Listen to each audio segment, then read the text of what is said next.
Hey guys, in this video I wanted to talk about a few things. An executive in EA, Patrick Soderlund, a really dumb article that I read about Battlefield 5, and I'll break that down and explain why. And then again dive a little deeper on my 2 cents about the whole Battlefield 5 hysteria, along with a few other articles from Reddit. So, let's begin with this one. Right here, from Extreme Tech. Extreme Moron. It was published June 13th, so a few months ago, 2018, by, what is it, Joel Huresca? Okay.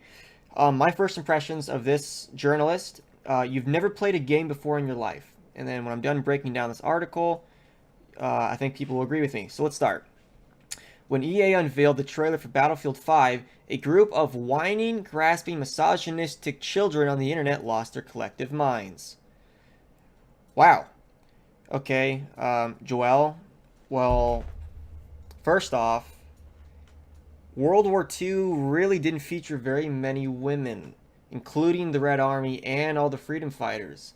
And about all World War II games, you don't really get to play as women. I mean, to call us gamers whining, and misogynistic children because we want our games to be as immersive as possible without being too immersive where it breaks good gameplay. I mean, that's just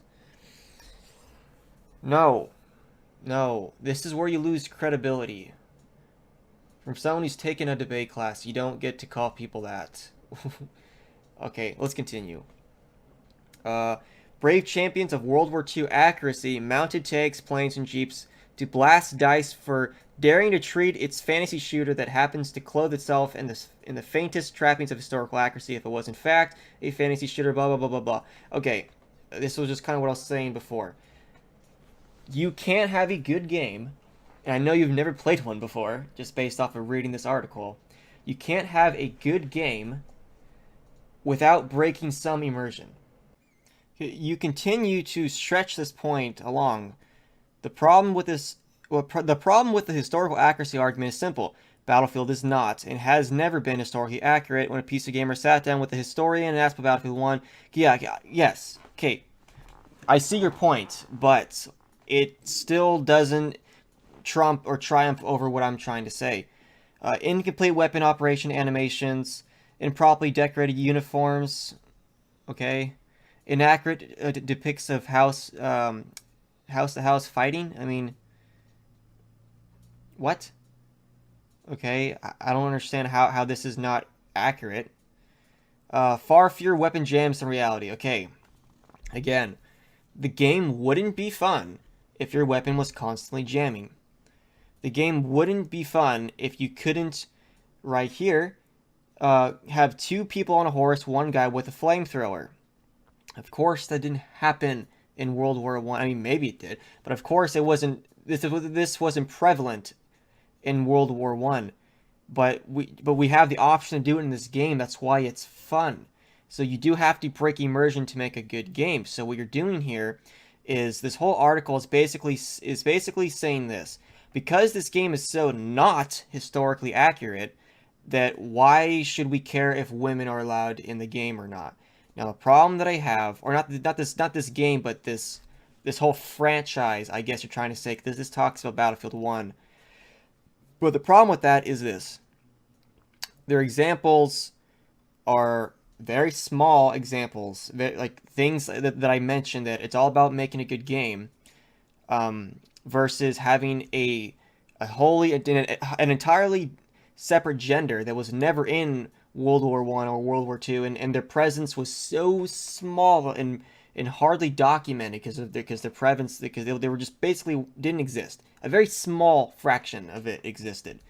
So you have this giant extreme difference of what's accurate and what's not accurate as far as having women in Battlefield, and then you've got these little small examples, and you're conflating the two together, going, well, these small cherry-picked examples of inaccuracies in your game justify having this gigantuous difference of a World War game involving women, and you're trying to say, well, look, which is what difference does it make? And it's a poor argument. It's like, no, it's I personally don't care, to be honest.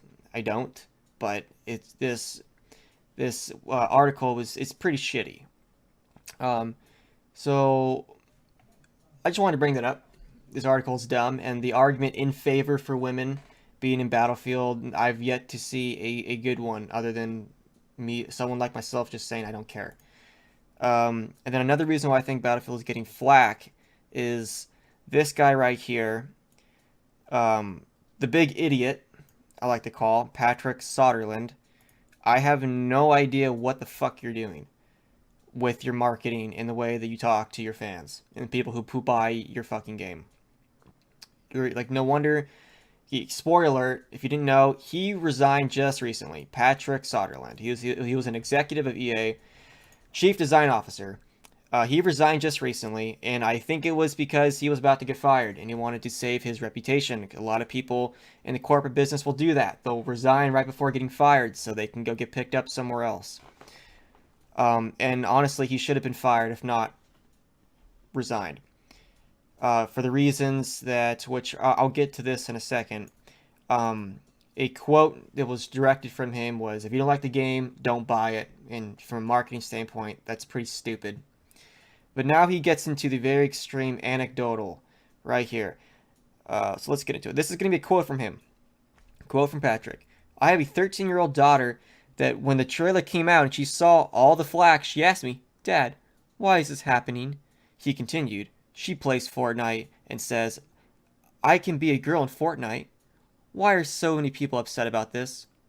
I just said, you know what? You're right. This is not okay. These people who are uneducated, they don't understand that this is a plausible scenario. No. False.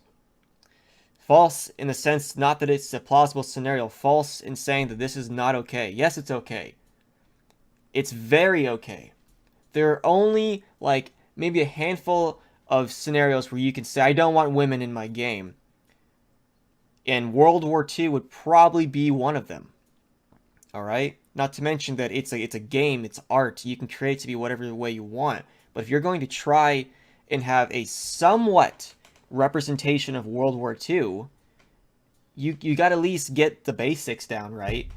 Of course, it's a plausible scenario. Of course, there were freedom fighters. Of course, there were women who fought in the Red Army. But unless you really put emphasis on those scenarios, you're kind of just... You're not doing diligence to your game or World War II by just throwing in playable female characters wherever you want, where they weren't there accordingly. All right, another segment I wanted to get into. Listen, this is a game, and today gaming is gender diverse. Okay, I'm just going to stop it right there. Yes, of course, there's nothing wrong with that statement, but you're making a World War II game. Like, come on, this is not hard. Like you would have to market your game from the beginning that this is specifically supposed to cover the very small aspect of female fighters in World War II. If you could do that, then you have a very compelling argument. But you're not doing that. DICE, EA, you're not doing that. You're saying we have a World War II game, and then you're really trying to push this female agenda. And that's why you're getting so much flack.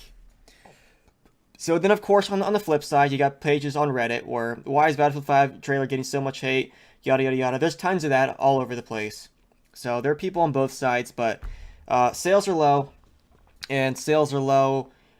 Some of it has to do with this social justice, politics, fucking hysteria bullshit, and I think a lot of it has to do with the fact that they decided to release their game in between Black Ops 4 and Red Dead Redemption 2. I don't know why you guys decided to do that. So, you guys fucked up and did that with Fallout 2.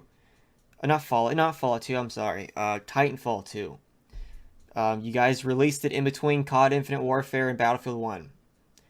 And the game was supposed to do well, but no one bought it because you put it in between two major companies releasing games. Why? God, dumb.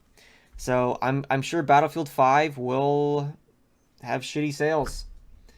Mostly because of this. I mean, not mostly. Some of it has to do with this, and some of it has to do with your crappy marketing and your crappy time to release a game. So, anyways, I did this video completely unprepared. I just saw a couple of articles and then just started recording. Um, so I just wanted to bring it out here. Extreme Tech, Joel, you're dumb. You've never played a game before. Your arguments suck. I didn't even prepare for any of this. I just opened it up and started ripping apart your article because you're a shitty journalist. And anyways, I hope the game is fun. So, like I said, comment and subscribe, and I'll see you on the next one.